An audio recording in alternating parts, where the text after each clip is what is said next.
सगळंच घ्या. बरं नाही तुम्हाला बघायसाठी तसंच ठेवायला सांगतो. बघायसाठी तसंच ठेवली. तुम्ही आता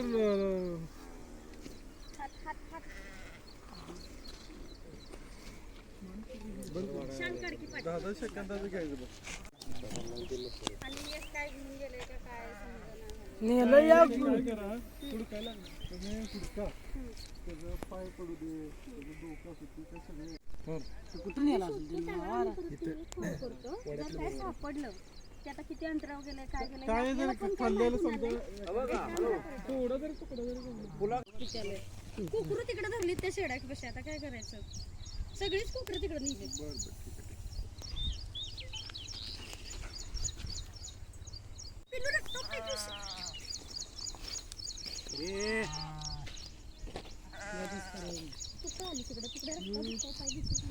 बरं बरं मी संजय वाघमोडे संस्थापक अध्यक्ष यशवंत क्रांती संघटना महाराष्ट्र राज्य.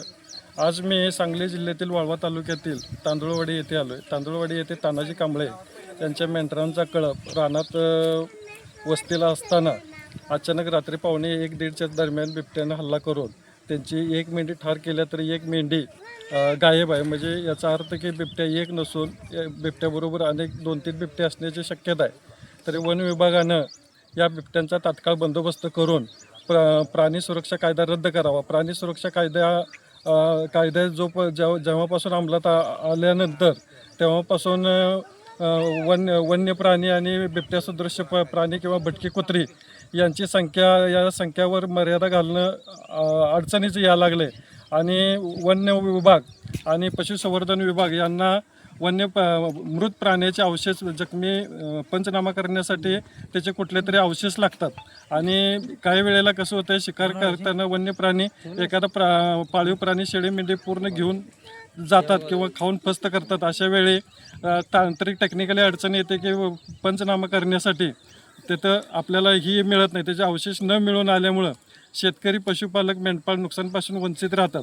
तरी माझी शासनाला विनंती आहे की ह्या भागातली बिबट्याची संख्या ही पूर्णपणे पकडून सगळे बिबटे किंवा तरसदृश्य वन्य प्राणी आहेत यांना येथून पकडून त्यांना खोल आतल्या जंगलात चांदोलीसारख्या अभयारण्यात नेऊन त्यांचे ही करावी रवानगी करावी.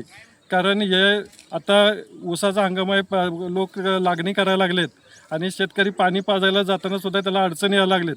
आज एखादी शेळी मारल्या एखादी मेंढी मारल्या भविष्यात एखाद्या वन्य प्राणी एखाद्या शेतकऱ्यावर हल्ला करून त्याला ठार मारू शकतो. अशी एखादी घटना या वाळवा तालुक्यात घडण्या अगोदर वन विभागाने आणि महाराष्ट्र शासनानं या बिबट्यांचा तात्काळ बंदोबस्त करावा.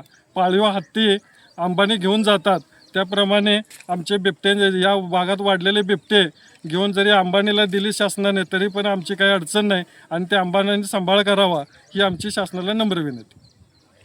तांदूळवाडी शिवाजी मगदूम यांच्या रानात आमची मेंढरं बसायला होती. रात्री बिबट्याने आमच्या मेंढरावर हल्ला केला.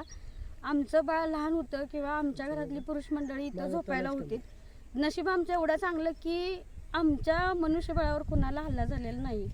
तर बिबट्यांचा काहीतरी बंदोबस्त करावा अशी माझी म्हणजे विनंती आहे कळकळीची. कारण ते पण शेवटी एक जीवित प्राणी आहे. त्याला पण अन्नाची गरज आहे.